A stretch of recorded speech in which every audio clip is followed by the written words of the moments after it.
நீங்கள் கற்றுக்கிட்ட தியேட்டரில் நீங்கள் நிறைய பேருக்கு கிளாஸும் எடுக்கிறீங்க. ஸோ நீங்கள் இம்ப்ளிமெண்ட் பண்ண நினைக்கிற விஷயம் சினிமாவுக்கு எவ்வளோ யூஸ்ஃபுல்லாக இருந்திருக்கு இந்த தியேட்டர்?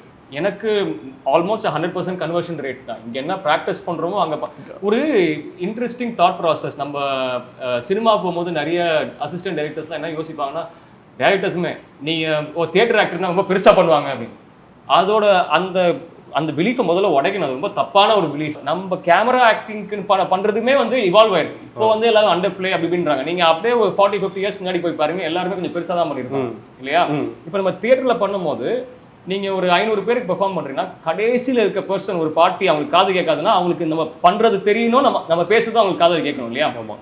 அதே மாதிரி உங்கள் ஆடியன்ஸ் 10 பேர்னா நீங்கள் அப்படி கத்தி பேசுவீங்களா? இல்லை, சின்னதாக தான் பேசுவோம். ஆமாம். இப்போ கேமரா இங்கே இருந்துச்சு, நீங்கள் ஏன் கத்தி பேசணும்? இவ்வளோதான் மேட்டர். இதை புரிஞ்சிக்காம நிறைய பேர் ஒரு தப்பான பிலீஃப், தியேட்டர் ஆக்டர்ஸ்னா பெருசாக பண்ணுவாங்க. அப்படிலாம் ஒன்றுமே கிடையாது.